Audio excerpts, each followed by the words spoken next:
Hey friends, and well, let me be honest, probably before this video is over, some of you will consider me as an enemy. But I wanted to share a couple minutes about my thoughts, not only on the tragedies that we have been experiencing over these past months, and especially these last couple of days with the shootings of our black men, but what I'm coming to learn over my 23-year journey of being a white man, living and ministering amongst my black family here in several inner cities of Chicago. And I'm going to speak very black and white because, let's be honest, it's a black and white issue.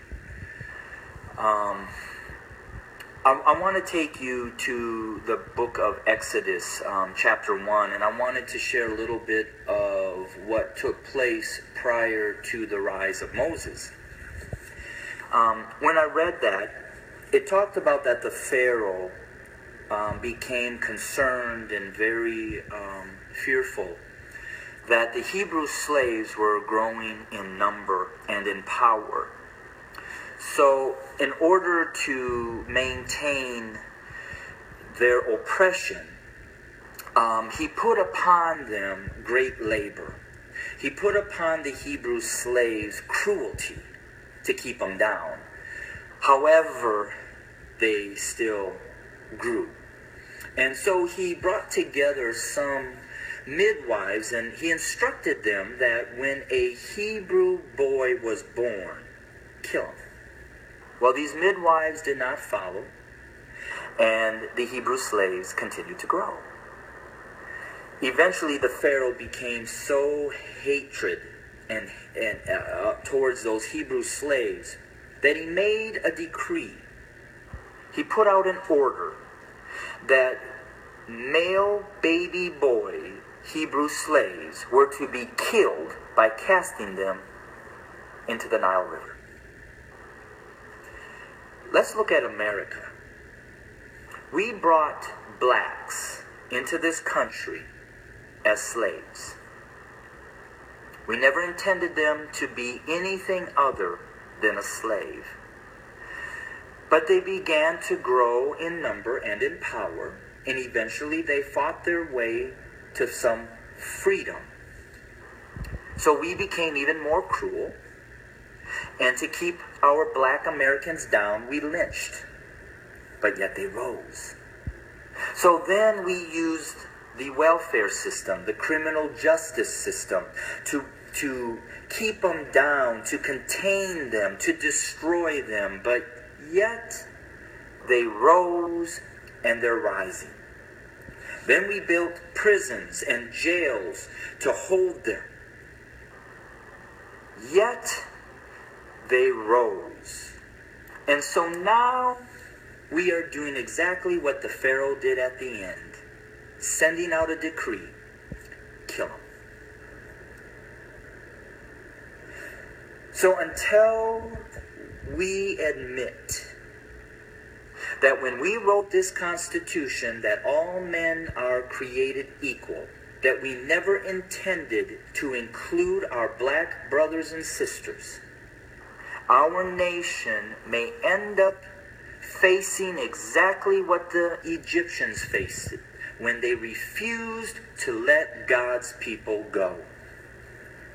So I'm going to say this to my white fellow Americans, that the bloodshed that is on its way is not on the hands of our fellow black Americans, but is on our hands.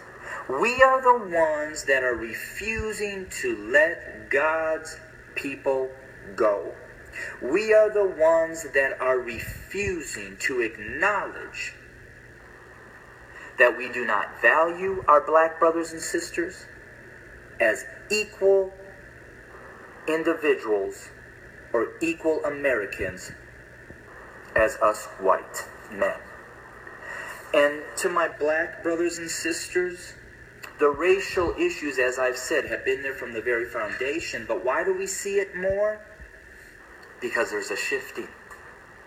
See, us white men have been at the head since the foundation. But we've had a black president. And you know, we've done everything in our power to keep him from really changing things. Now we have another minority rising to the top, a white female. What does that say? Those of us who are white men who have been at the head are now starting to see and fear that we are going to become the tail. And we know what we've done to you. And so now we're fearful that you're going to do to us what we have done to you. But I will say this. I've lived in a black community for 23 years. I've never been treated the way that this country has treated my black Americans. So I call out my white Americans to say we better heed, repent, acknowledge, and change. Because if we don't, I just want to again say this. The bloodshed that we will experience is on our hands, not the hands of our fellow black Americans. I welcome your comments. I welcome your feedback. Hit me up on Facebook or go to my webpage at www.studio2911.org. Again, that's studio2911.org. I don't necessarily know the answer, except for us white Americans need to repent, acknowledge the lies that we have taught, acknowledge our value system of equality. It is not here, and it does not include our black brothers and sisters. And we need to change, and we need to change now. Thanks for your time. Bless you.